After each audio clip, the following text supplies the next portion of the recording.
Bismillahirrahmanirrahim. Assalamualaikum warahmatullahi wabarakatuh.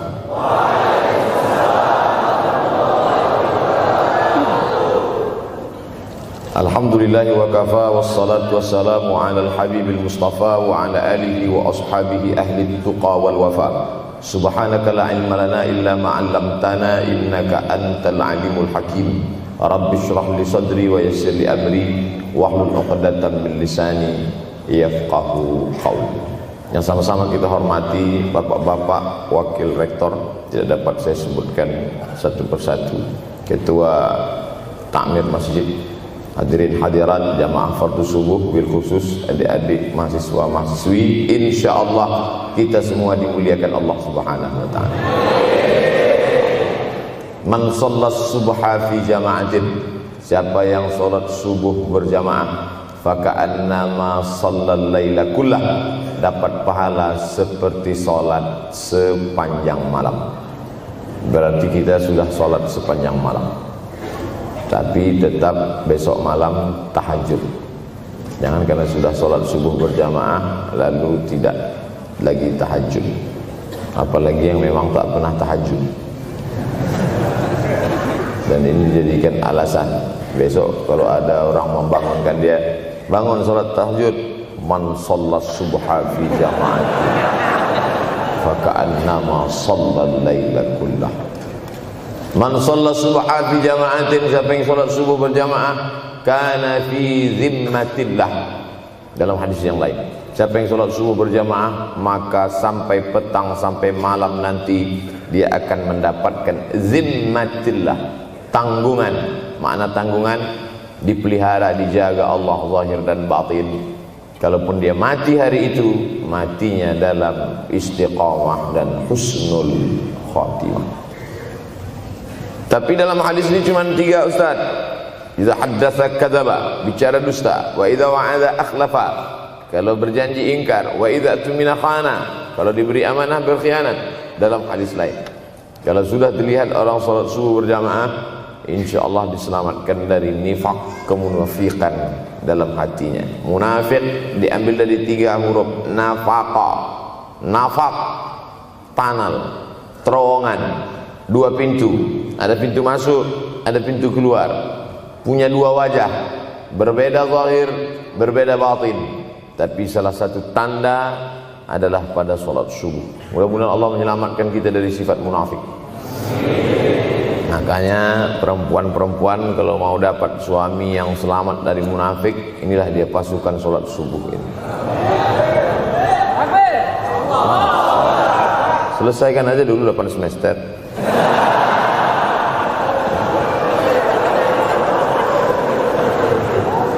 Imam Abu Ja'far Al-Barzanji menulis dalam syairnya, walamma tamma min hamlihi, ketika sempurna hamil Aminah, syahrani 2 bulan, ala ashhuril aqwalil marwiyah, menurut riwayat yang masyhur, tufiya bil madinatil munawwarati abuhu Abdullah, meninggallah abuhu, bapaknya, bapak Nabi Muhammad SAW, Abdullah bin Abdul Muttalib bin Hashim bin Abdi Manaf bin Qusay, di kota Al-Madinah Al-Munawwarah.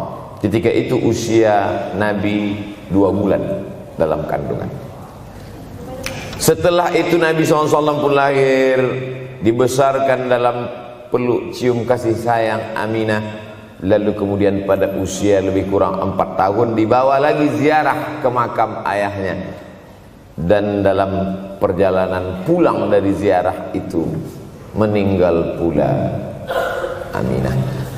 Apa pelajaran yang ingin diambil dari kematian ayah dan ibu Nabi ini? Banyak analisa sesuai dengan ilmu orang masing-masing.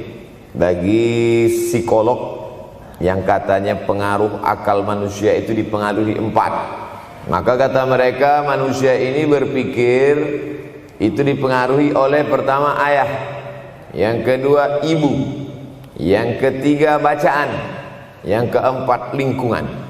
Maka Allah ingin membersihkan Nabi Muhammad sallallahu alaihi wasallam dari 4 ini. Apakah akal Nabi Muhammad itu dipengaruhi oleh ayahnya? Tidak, karena dia tidak sempat bertemu. Apakah Nabi Muhammad SAW itu akalnya dipengaruhi oleh ibunya? Tidak, karena 4 tahun sudah meninggal dunia. Apakah Nabi Muhammad SAW itu dipengaruhi oleh bacaannya? Tidak, karena Nabi tidak bisa membaca. Walladzi ba'atsa fil ummiyina rasulan minhum. Allah yang mengutus dia kepada umat yang ummi, la yaktub wa la yaqra, tak menulis dan tidak membaca. Minhum, dan dia bagian dari mereka, dia juga tidak bisa tulis baca. Apakah Nabi Muhammad SAW itu dipengaruhi oleh lingkungannya? Tidak, karena di lingkungannya zina begitu bebas, tipu muslihat, dan dia tetap dengan jati dirinya bergelar Al-Amin, orang yang paling amanah menurut para psikolog. Tapi ada analisa lain. Mengapa ayahnya meninggal ketika dia berusia 2 bulan dalam kandungan, dan belum sempat pula dia mendapatkan kasih sayang seorang ibu? Di situ pula dia meninggal dunia, ibunya saat dia berusia 4 tahun. Maka salah satu analisanya adalah Allah ingin menjaga Nabi Muhammad SAW tidak sempat durhaka pada ayah dan ibunya, karena orang yang durhaka tak layak menjadi Rasul utusan Allah Subhanahu wa ta'ala. Makanya sehebat-hebatnya bapak Nabi Ibrahim bernama Azar. Apa kata Azar? Wa idh qala Ibrahimu li abihi Azara. Ingatlah ketika Ibrahim berkata kepada bapaknya Azar, atattakhidhu asnaman alihah. Mengapa engkau menjadikan berhala ini sebagai Tuhan, wahai bapakku Azar? Apa jawab Azar? La illam tantahi, kalau kau tidak berhenti menceramahi saya, la arjumannaka, aku lempar engkau pakai batu. Wahjurni maliya, tinggalkan aku untuk waktu yang sangat lama. Pergi sana, kata Azar. Apa jawab Nabi Ibrahim alaihissalam? Salamun alaika, selamat untukmu wahai ayahku Azar. Aku akan memohonkan astaghfirulaka rabbi, memohonkan ampun kepada Allah dosa-dosamu supaya diampunkan Allah. Innahu kana bi hafiyya, sesungguhnya Allah amat sangat sayang dan mengabulkan doa-doa. Nabi Ibrahim sempat bertemu dan tidak melawan. Tapi Nabi Muhammad SAW beda dengan Nabi Ibrahim. Allah buat Ibrahim tidak melawan, tapi ayahnya menjadi durhaka kepada anak. Sedangkan Nabi Muhammad SAW dua-dua dan dijaga Allah Subhanahu wa ta'ala. Nabi Muhammad dijaga sehingga tidak sempat durhaka kepada Abdullah dan Aminah, dan Allah pula menjaga Abdullah, menjaga Aminah, sehingga tidak sempat menyakiti manusia yang paling mulia, Nabi besar Muhammad sallallahu alaihi wasallam. Saya tidak memilah-milih nabi-nabi, karena kita memang tidak boleh la nufarriqu baina ahadim mir rusulih. Kita tidak boleh membeda-bedakan antara satu nabi dengan nabi yang lain. Lalu yang membedakan itu siapa? Allah Subhanahu wa ta'ala. Dari cara panggilnya saja berbeda. Kalau Nabi Adam dipanggil Allah, ya Adam uskun anta wa zawjukal jannah. Nabi Yahya dipanggil Allah, ya Yahya khudhil kitaba biquwwah. Nabi Isa dipanggil Allah, ya Isa inni istafaituka 'alan nas. Tapi Nabi Muhammad SAW, Allah tidak pernah manggil dia ya Muhammad. Allah panggil dia dengan 2 sebutan. Pertama, ya ayyuhar rasulu balligh, wahai rasul. Dalam panggilannya yang lain, ya ayyuhan nabiyyu jahidil kuffar. Bukan kita yang membedakan, Allah yang membedakan cara panggilan untuk Muhammad sallallahu alaihi wasallam. Begitu juga dengan berdoa. Kalau Nabi Musa alaihissalam, dia yang berdoa, Rabbis shrahli sadri, lapangkan dadaku, wa yassirli amri, mudahkan urusanku. Tapi Nabi Muhammad tidak berdoa, Allah langsung memberi. Apa kata Allah? Alam nashrah laka sadrak. Apakah belum kulapangkan dadamu? Wa rafa'na laka dzikrak, kami angkat beban. Allazi anqadha dhahrak, yang membebani pundakmu. Belum dia berdoa, sudah dikabulkan Allah, karena janji Allah kepada dia, wala saufa yu'tika rabbuka fatarda, apapun yang kau mau akan kuberi. salah satu penyebab Allah memberi apa yang dimau sebelum meminta adalah kalau tidak pernah durhaka kepada orang tua. Oleh sebab itu judul yang diberikan kepada saya, Ustaz Abdul Somad, nanti tabligh akbar di kampus Universitas Ahmad Dahlan, apa temanya? Biasanya saya diberikan tema untuk anak-anak muda meraih masa depan bebas narkoba dan pacaran. Apa temanya untuk anak-anak muda? Bagaimana pokoknya, tapi di Universitas Ahmad Dahlan saya diberi tema. Apa temanya? Birrul walidain. Masya Allah. Saya bilang alhamdulillah, untung saya nggak dikasih tema birruz zaujatain. Artinya apa? Sehebat apapun prestasi akademikmu, kalau sampai tidak memuliakan orang tua, hampa di hadapan Allah Subhanahu wa ta'ala. Ada seorang laki-laki, kata Nabi, kalau nanti dia datang kemari minta doa sama dia karena doanya makbul. Sahabat heran, karena sahabat itu definisinya man laqiyan Nabi sallallahu alaihi wasallam wa amana bihi wa mata 'alal Islam. 3 definisi sahabat: orang yang berjumpa dengan Nabi, beriman dengan Nabi, dan matinya dalam keadaan Islam. Maka itu disebut dengan sahabat menurut ilmu hadis. Makanya ketika saya menjelaskan itu ke mahasiswa, Aisyah yang merupakan sahabat Nabi, komplain mahasiswa, mohon maaf Ustaz keliru, Aisyah itu bukan sahabat tapi istrinya. Kita bicara ilmu hadis. Makna sahabat, man laqiyan Nabi, berjumpa dengan Nabi, wa amana bihi, beriman dengan Nabi, wa mata 'alal Islam, mati dalam keadaan Islam. Abu Lahab ketemu dengan Nabi tapi tidak beriman dengan Nabi dan mati dalam keadaan kafir, maka tidak masuk golongan sahabat. Tapi ini ada seorang laki-laki hidup sezaman dengan Nabi dan Nabi mengenal dia, dan Nabi berpesan nanti kalau dia datang ke kota Madinah minta doa dari mulutnya karena doanya dikabulkan Allah Subhanahu wa ta'ala. Sahabat heran, kami yang hidup bersama engkau, kami yang berperang bersama engkau, kami yang sholat di Masjid Nabawi bersama engkau, kenapa doa dia lebih makbul daripada kami? Malah kami meminta doa dari mulut dia. Tapi tidak boleh membantah dan melawan Nabi. Pokoknya nanti kalau dia datang kemari minta doa kepada dia. Setelah Nabi Muhammad SAW meninggal dunia, laki-laki itu pun sampai ke kota Madinah, berjumpa dengan sahabat. Sesuai dengan yang dijanjikan Nabi, mereka pun meminta doa kepada dia.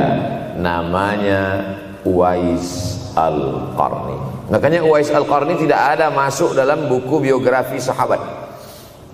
Kalau mau mencari biografi sahabat Nabi, buka kitab namanya Al-Isabah fi Tamyizis Sahabah, atau baca juga Usudul Ghabah fi Ma'rifatis Sahabah, atau baca juga Al-Isti'ab fi Ma'rifatil Ashab. Itu memang buku biografi isinya sahabat Nabi semua. Sahabat Nabi klasifikasi. Yang pertama, Al-Ashra Al-Mubasysyaruna bil Jannah, 10 sahabat yang dijamin masuk surga. Level kedua, sahabat Nabi yang ikut perang Badar. Berikutnya, sahabat Nabi yang masuk Islam sebelum hijrah. Berikutnya, barulah ujung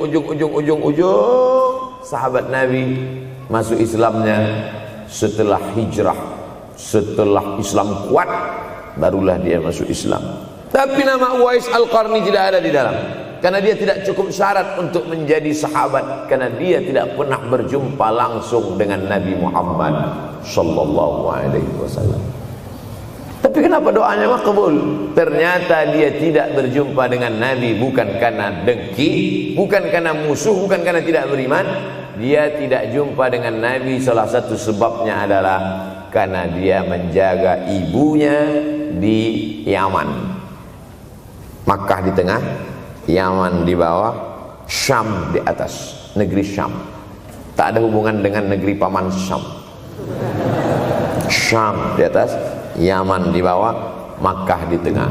Liila fi Quraisy, perjalanan orang Quraisy. Ila fihim rihlatash syita'i was-shaib, perjalanan syita musim dingin, shaif musim panas. Musim dingin mereka ke Yaman, musim panas mereka pergi ke negeri Syam. Kenapa dingin ke Yaman? Karena Yaman ini kalau musim dingin tidak terlampau dingin, salju tidak turun. Kalau pergi ke negeri Syam, salju turun. Palestina, Yordania, Suriah, Lebanon. Suriah, Lebanon ada salju. Maka musim panas Nabi pergi ke negeri Syam, karena kalau musim panas di Yaman panas sekali. Sedangkan ke negeri Syam panasnya tidak seberapa. Perjalanan orang Arab Quraisy ini diceritakan Allah, di negeri Yaman itulah tempat kampung Uwais Al-Qarni. Tidak sempat dia berjumpa dengan Nabi, tapi doanya lebih makbul daripada orang-orang yang berada bersama Nabi, karena keutamaan berbakti kepada ibu. Kalau sama ayah boleh ngelawan Pak Ustaz? Enggak juga. Jangan ini nanti dijadikan dalil. Kamu kenapa lawan bapakmu? Ada seorang laki-laki. Ini kadang jamaah pandai motong-motong ceramah saya, hanya untuk mencari pembenaran.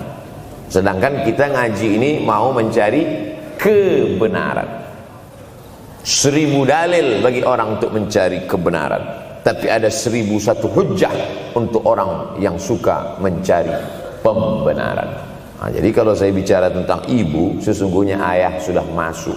Karena tanpa ayah kita juga bukan apa-apa dan bukan siapa-siapa, walaupun jatah ayah sepertiga, sedangkan ibu lebih daripada itu.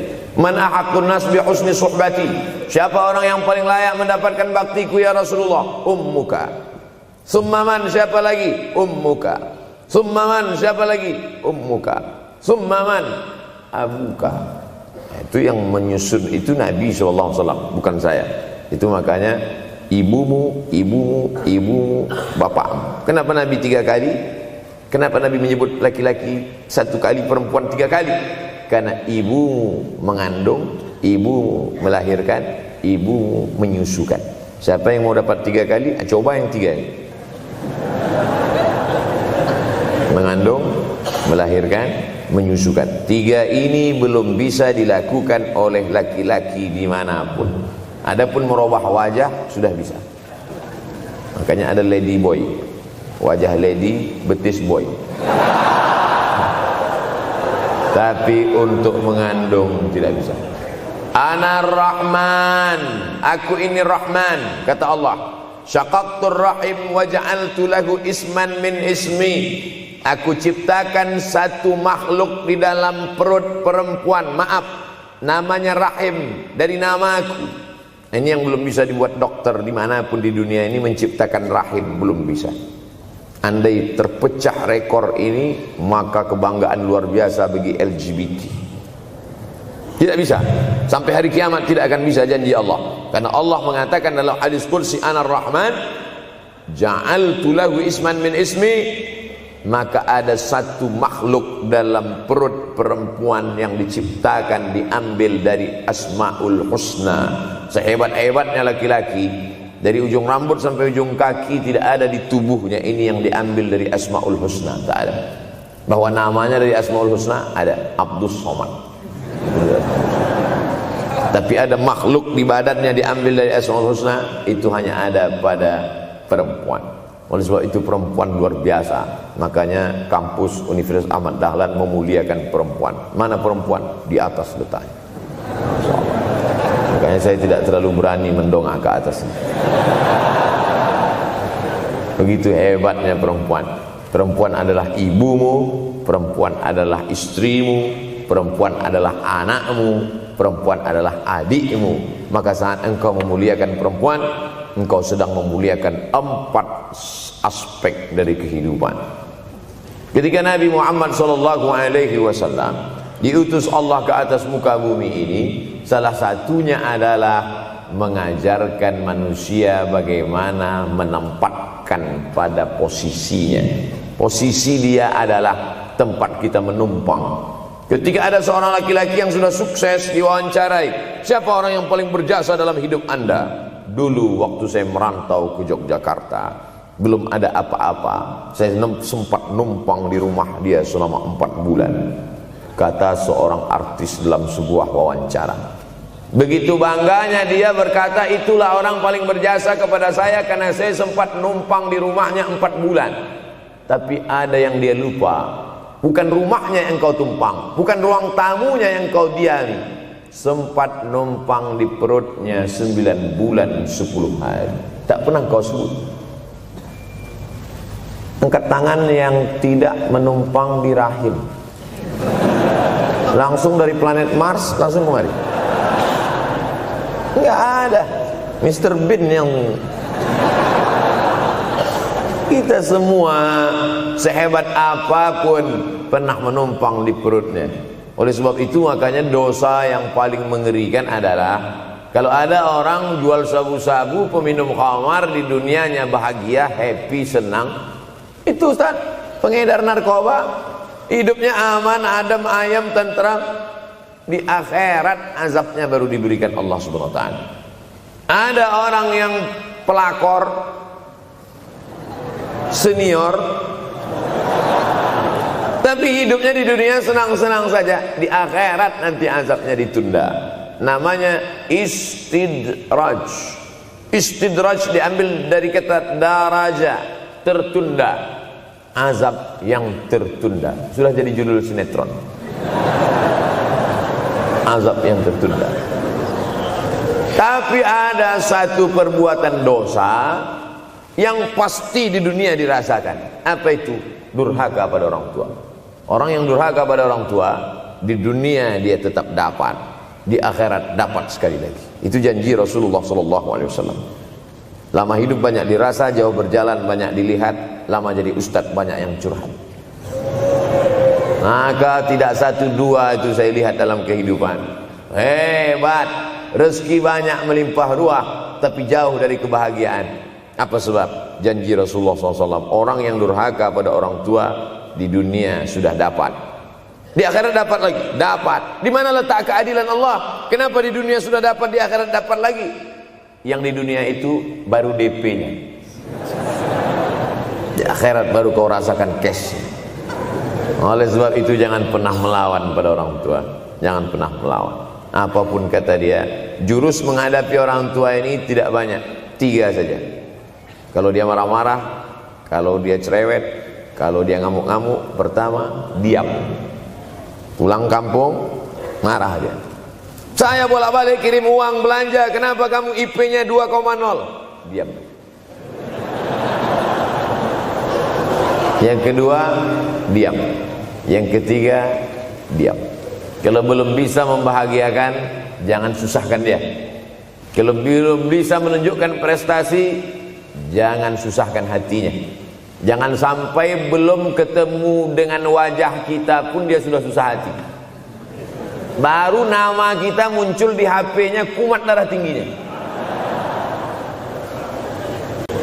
Bunyi handphone dia lihat nama kita di situ, langsung berubah detak jantung. Karena ternyata bukan nama kita di situ dia buat. Siapa? Troublemaker. Oleh sebab itu jangan susahkan orang tua. Saya tidak ujuk-ujuk langsung jadi ustadz. Saya sempat jadi mahasiswa terlama di dunia. Saya kuliah di Mesir tahun 1998 sampai 2002. 4 September 1998 menginjakkan kaki di Kairo. November pulang tahun 2002. Tidak pernah sekalipun saya menyusahkan orang tua saya. Tak pernah saya minta uang pada mereka. Sampai almarhumah emak saya bertanya, kau makan apa di sana? Makan nasi, saya bilang. Dari mana dapat uang? Beasiswa saya cukup, mak. 162 pon. 50 untuk makan, 50 untuk rumah, tinggal 62. 20 dibagi lagi untuk ongkos, 20 untuk buku, 20 disimpan, mana tahu demam sakit gak ada uang. Sampai pulang. Sampai akhirnya dia kasih tanya, gimana caranya ngirim uang supaya nanti di akhirat kalau Allah bertanya, pernah gak ngirim uang? Pernah. Ya, saya tak mau menyusahkan. Saya menganggap kalau nanti saya minta hatinya susah, Kalau nanti saya banyak minta, saya tak bisa balas, maka saya bukan berarti mengajak adik-adik tidak minta uang. Saya paham, tak semuanya dapat beasiswa. Artinya minta, cuman kalau minta ya pulang nanti sampaikan ke orang tua, saya sudah dengar ceramah Ustaz Somad, maka saya tidak minta lagi, Mak. Tidak.